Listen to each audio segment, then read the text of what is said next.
Hello friends, आजकल तो internet सब चलाता है। क्या आपको पता है इंटरनेट का जन्म कैसे हुआ और कब हुआ? आज हम बताएंगे इंटरनेट के जन्म के लेकर पूरी कहानी। इंटरनेट आज एक ऐसी चीज बना हुआ है जो दुनिया के लगभग हर एक कोने में पहुंच चुका है। छोटे से लेकर बड़ा काम आज इंटरनेट के माध्यम से ही संभव हो पाता है। आप अभी हमारे इस वीडियो को देख रहे हो, ये भी इंटरनेट के माध्यम से ही चल रहा है। Google, Facebook, Instagram, WhatsApp, YouTube, ये सभी बिना इंटरनेट के नहीं चल पाते। इतना ही नहीं, रेलवे टिकट बुकिंग से लेकर ऑनलाइन शॉपिंग तक लोग इंटरनेट पर ही निर्भर है। इंटरनेट ही वो साधन है जिसके बदौलत हम और आप मीलों दूर बैठे लोगों तक अपना संदेश पहुंचा सकते हैं और संदेश प्राप्त कर सकते हैं। अगर इस हिसाब से देखा जाए तो ये कहना बिल्कुल भी गलत नहीं होगा कि आज के समय में पूरी दुनिया लगभग इंटरनेट पर निर्भर हो चुकी है और इंटरनेट के बिना अब हमारा जीवन अधूरा है। अब बहुत से लोगों के मन में अब सवाल उठता होगा कि ये इंटरनेट काम कैसे करती है, ये आपके घरों तक आता कैसे है, इसकी शुरुआत कैसे हुई और इसका मालिक कौन है। आज के समय में लोग एक दिन खाना खाए बगैर रह सकते हैं, लेकिन बिना इंटरनेट के एक मिनट भी नहीं रह पाते। दोस्तों, आज के इस वीडियो में हम जानेंगे कि इंटरनेट क्या है और कैसे काम करता है। इंटरनेट एक ग्लोबल नेटवर्क है जो कि कई सारे कंप्यूटर्स और इलेक्ट्रॉनिक्स डिवाइसेज को एक दूसरे से जोड़ता है। इंटरनेट की सहायता से दुनिया के किसी भी कोने में मौजूद कंप्यूटर्स एक दूसरे के साथ बड़ी आसानी से डेटा का आदान प्रदान कर सकते हैं। आज की दुनिया में इंटरनेट एक बेहतरीन संचार का साधन बन चुका है जो कि अलग अलग प्रकार के संचार उपकरणों को चलाने में मदद करता है। तो अब आप समझ चुके होंगे कि इंटरनेट आखिर होता क्या है। तो चलिए अब समझते हैं कि ये कब और कैसे शुरू हुआ। इंटरनेट के आइडिया की शुरुआत होती है साल 1957 से, जब रूस ने दुनिया का पहला आर्टिफिशियल सैटेलाइट स्पुतनिक को सफलतापूर्वक लॉन्च किया था। और रूस ने ये तब किया जब कोल्ड वॉर चल रहा था। इसके बाद मैसाचुसेट्स इंस्टीट्यूट ऑफ टेक्नोलॉजी यानी MIT के साथ मिलकर युद्ध जैसे हालातों से निपटने के लिए एडवांस रिसर्च प्रोजेक्ट एजेंसी यानी ARPA की स्थापना की। बाद में इसका नाम बदलकर DARPA रख दिया और आज इसे इसी नाम से जाना जाता है।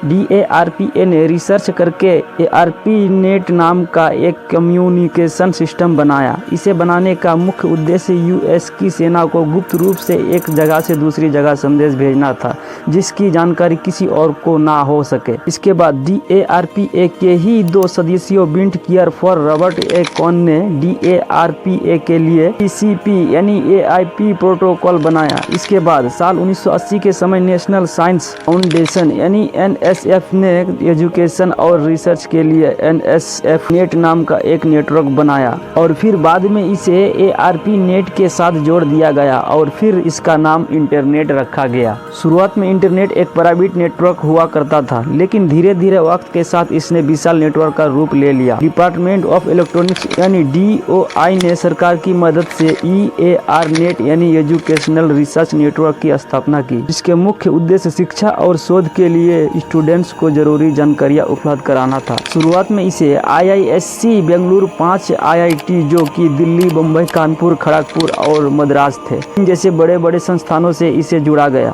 उसके बाद 14 अगस्त 1995 को उस समय की सबसे बड़ी टेलीकॉम कंपनी विदेश संचार निगम लिमिटेड यानी BSNL ने इंटरनेट को आम नागरिकों के लिए लॉन्च कर दिया, जिसके बाद देश के बड़े बड़े शहरों जैसे कि दिल्ली, मुंबई, कोलकाता, चेन्नई, बेंगलुरु के लिए डायल अप कनेक्शन के जरिए इंटरनेट एक्सेस किया जा सकता था। हालांकि शुरुआत में इसकी स्पीड काफी कम हुआ करती थी, लगभग 9.6 KB पर सेकेंड की स्पीड से इंटरनेट चलता था। भारत में इंटरनेट आने के बाद शुरू में कई तरह के हार्डवेयर नेटवर्किंग आते थे, लेकिन इसके बाद BSNL इंटरनेट लॉन्च होने के सिर्फ 6 से 8 महीने के अंदर ही इससे 10,000 सब्सक्राइबर जुड़ गए थे, जो कि अपने आप में एक बहुत बड़ी बात थी।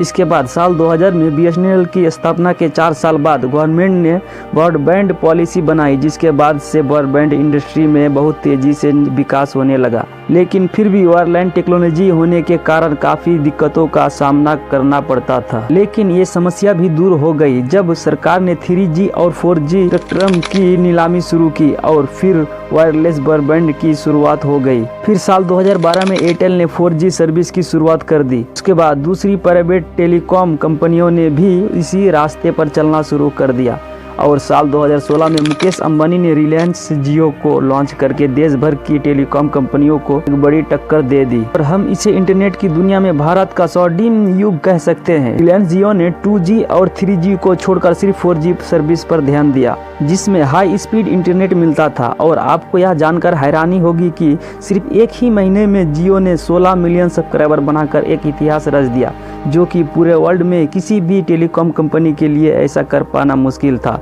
और आज भारत दुनिया भर में इंटरनेट उपयोग करने वाला दूसरा सबसे बड़ा देश बन गया है। चलिए अब देखते हैं कि आखिर इंटरनेट काम कैसे करता है। दोस्तों आप देखते होंगे कि जब भी आप google.com या YouTube ओपन करते हैं तो कुछ ही सेकंड्स में ये वेबसाइट या ऐप खुल जाते हैं, जबकि इनके सर्वर हमसे हजारों किलोमीटर दूर होते हैं, फिर भी ये हमारे पास तक महज कुछ ही सेकंड्स में उपलब्ध हो जाते हैं। आखिर कैसे? दरअसल ये संभव हो पाता है AISP यानी इंटरनेट सर्विस प्रोवाइडर की वजह से। दरअसल इंटरनेट को यूजर्स तक पहुंचाने का काम इंटरनेट सर्विस प्रोवाइडर यानी AISP का होता है। AISP ही पूरी दुनिया में इंटरनेट की सुविधाएं प्रदान कराती है। AISP एक संस्था के रूप में कार्य करती है और इस संस्था में बहुत सी कंपनियां काम करती है। सरल भाषा में कहे तो यदि आपको कभी भी अपने घर या ऑफिस के लिए इंटरनेट की आवश्यकता होती है तो आप जिस कंपनी से इंटरनेट कनेक्शन लेते हैं उस कंपनी को इंटरनेट सर्विस प्रोवाइडर कहा जाता है। भले ही आपके पास कंप्यूटर या लैपटॉप हो एंड नेटवर्किंग के लिए एक राउटर हो, फिर भी आप AISP के कनेक्शन के बिना इन उपकरणों में इंटरनेट का उपयोग नहीं कर सकते। इंटरनेट सर्विस प्रोवाइडर कुछ पैसे लेकर केबल, ऑप्टिकल फाइबर या वाईफाई के द्वारा इंटरनेट की सेवा उपलब्ध कराते हैं। कुल मिलाकर हम कह सकते हैं कि आपके पास मौजूद किसी भी डिवाइसेस को इंटरनेट से कनेक्ट करने के लिए AISP एक गेटवे की तरह काम करता है। इंटरनेट सर्विस प्रोवाइडर 3 लेवल्स में काम करते हैं, Tier 1, Tier 2 और Tier 3। Tier 1 AISP ये सबसे हाई लेवल का AISP है, क्योंकि इंटरनेट को यूजर्स तक पहुंचाने का पहले लेवल का काम यही AISP करती है। इनके द्वारा ग्लोबल लेवल पर इंटरनेट कनेक्शन प्रदान करने के लिए समुद्र के नीचे से ऑप्टिकल फाइबर केबल बिछाई जाती है। ऑप्टिकल फाइबर केबल्स बाल से भी पतली होती है, जिन्हें मजबूती प्रदान करने के लिए सबसे ऊपर वाटरप्रूफ लेयर के साथ अन्य प्रकार की लेयर्स भी लगाई जाती है।